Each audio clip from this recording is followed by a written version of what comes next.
Yo, what's up? It's your boy Petrix. Welcome back to another video. I am back. I'm going to be consistent again. I was over at my cousin's, so yeah. Which check. Oh my god. Which check his channel out, and I will probably put it in the link below. Check him out. Subscribe. You know what I'm saying? Show some support, and also, yo, Star Mafia, we are reaching the big 100. We are 63 subscribers strong, 63 in the group right now. We are reaching the big 100 soon. Hello, let's get there. We got this. Before summer even start, we're gonna get there. I'm calling it. So if you guys would like me to get there and you like the content I push out, please like, subscribe, comment, and share it around. It doesn't hurt anybody. Anyways, today we're going to be doing another reaction, called The Backrooms Explain. So let's get right into this. My lovely stars.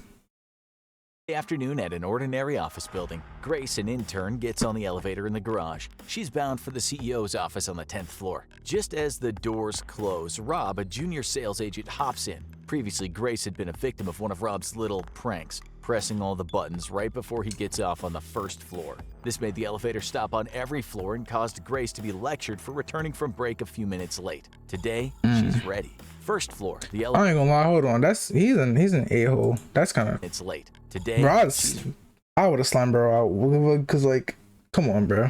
That's ready. First floor, the elevator doors open. Rob steps out and turns back to run his hand down the button panel. In a move worthy of a ninja, Grace maneuvers around him and lightly shoves his shoulder. Surprised, Rob stumbles back into. Whoa, no. She just, hold on. No, she just flash stepped. Hello? Lightly shoves his shoulder. Surprised, Rob stumbles. She hit the Karuko's.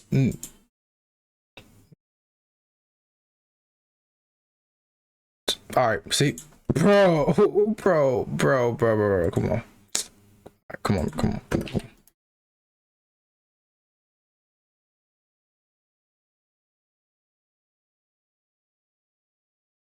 Karuko. I spelled dude's name wrong. Karuko. That's good. What's it called? Oh, Phantom Driver can let it drive. Here's a fun one. Guys, pretend like you're holding up the building behind you. Make sure. Yeah. That's okay. It's Vanishing Drive. This is literally what she hit. Backrooms.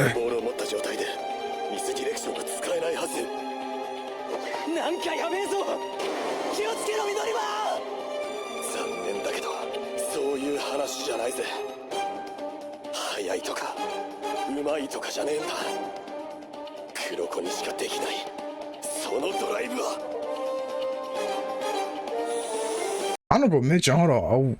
Yo, he really is that scrawny though, bro. He's low-key just bony.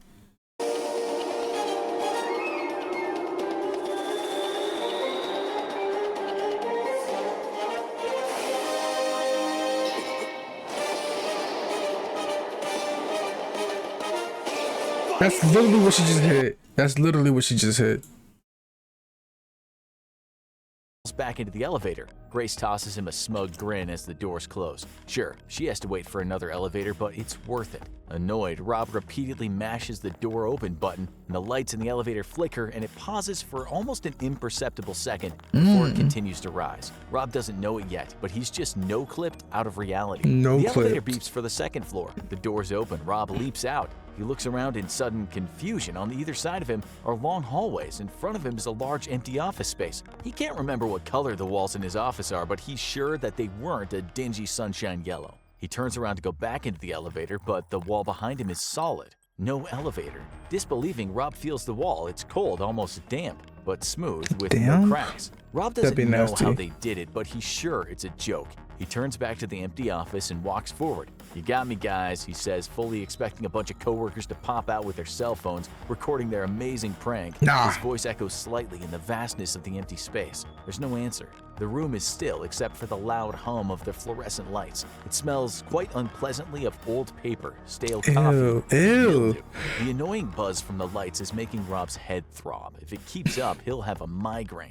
He takes out his cell phone. His fingers are slippery with perspiration as he texts. The message icon just spins. It can't send his message. Rob tries calling, but the line is dead. His phone doesn't have any bars. He Dang. walks all Yo, imagine that, being no clipped into the backrooms and like not having anything to reach anybody else. You're cooked. over the office space, holding his phone up, trying to see if he can get better reception. Squish! His expensive leather loafer sinks into the soggy tan carpet in the right corner of the room. In fact, a patch of carpet so wet, tiny toadstools are sprouting.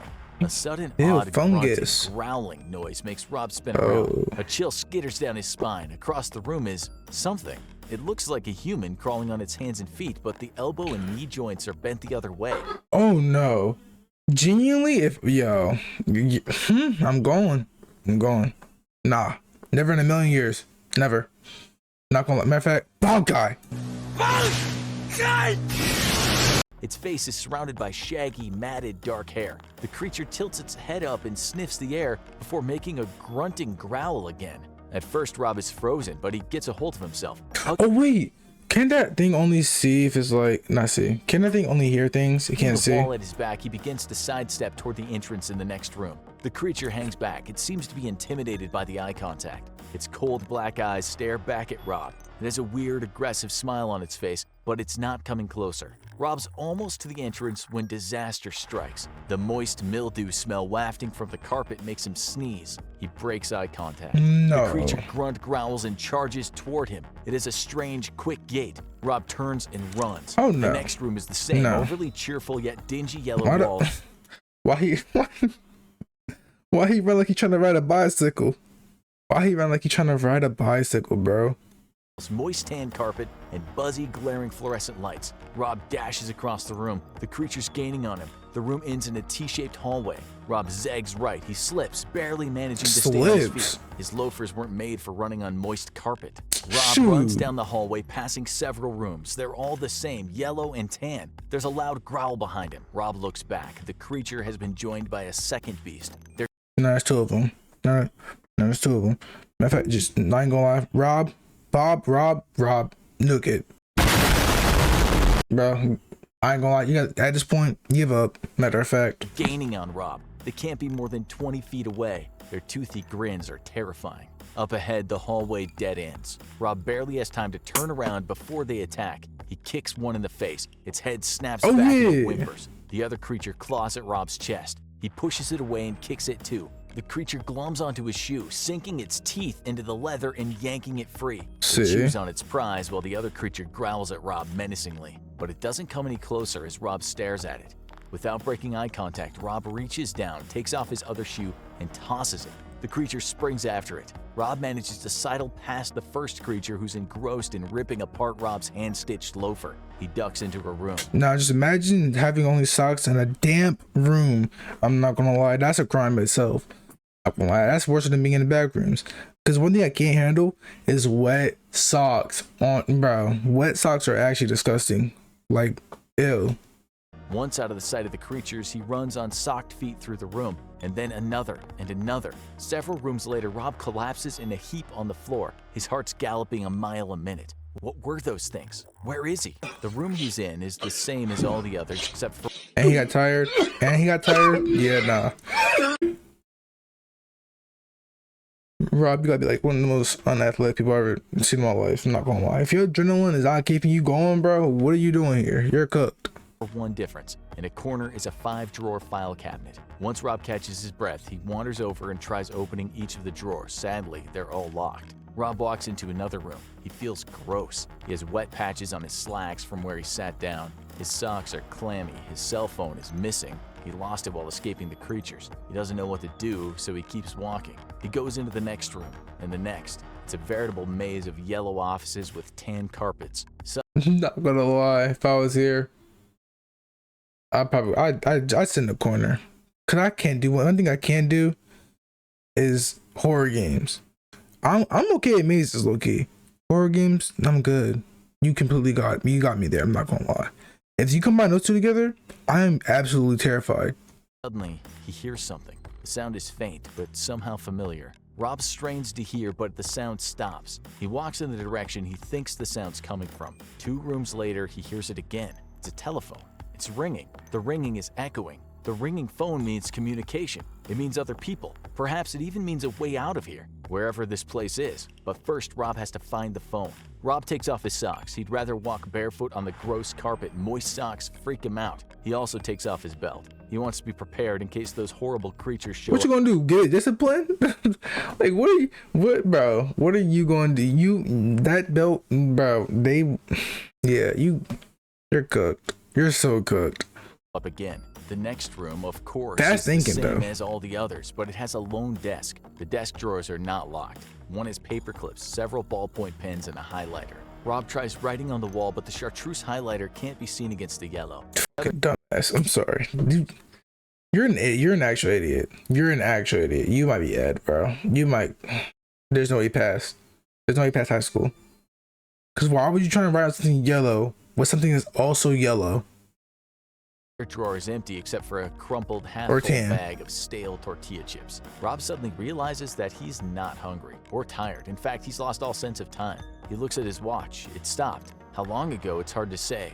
Rob walks on. Sometimes the rooms have an item or two, but most times they don't.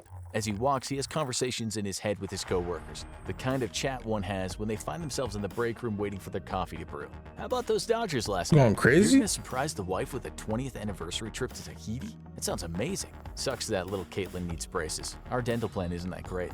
Rob also talks to Grace in his head. Sorry about the elevator. I was just blowing off some steam. You're pretty. I wish I knew how to talk to you instead of resorting to juvenile Oh, pranks Riz? Hello? to get your attention. He wonders what magic Grace did to transport him to this desolate yellow hellscape. Rob can hear the phone ringing loud and clear now, although it's still hard to know exactly where it's coming from. He sees the creatures a few more times. He stares them down and cracks his belt at them. They reluctantly slink away. He also sees a lady in a power suit with a shell-shocked expression, but she scurries away before he can say anything to her. Oh, Then almost what? unexpectedly, he steps into a room just like all the others, except there's a black business phone on a desk in the center of the room. Rob sits down to wait. It's not long before the phone rings. His hand trembling, Rob picks it up. Hello? He's surprised to find that his voice is rusty from disuse. He clears his throat and tries again. Hello? The line is buzzy. The connection not the greatest. It takes a moment for Rob to process what the woman on the phone is yelling about. It's been a long time since anyone has spoken to him. The technician was supposed to come to her house between 9 and 4, and it's now 4:17, and no one has showed up. What is he going to do about it? Rob sets the phone down. He gets under the desk and lays there in the fetal position. He doesn't care that his button-up shirt is getting wet. The back rooms. Depending on whom you ask, there are over 100 levels of back rooms, each simply waiting for some poor, unsuspecting soul to somehow glitch out of reality and get stuck in a horrific maze. Some levels have horrible humanoid monsters. Some levels are gaily decorated with balloons and bunting that says happy birthday. Of course, were you to show up for a birthday party in the back rooms, chances are you would not survive the killer clowns. Some purists insist there's only 3 levels to the back rooms. I'm inclined to believe that only a single level exists. When the image of an empty office with cheap tan, stain-resistant carpet, fluorescent lighting, and yellow walls was posted in a paranormal forum, it resonated with so many because it spoke of our existential nightmares. It's a Did metaphor it? for the horrors of modern life. That for many of us, our job Oh, is no. You're overly into it. Bro. He got scoliosis. Look at this.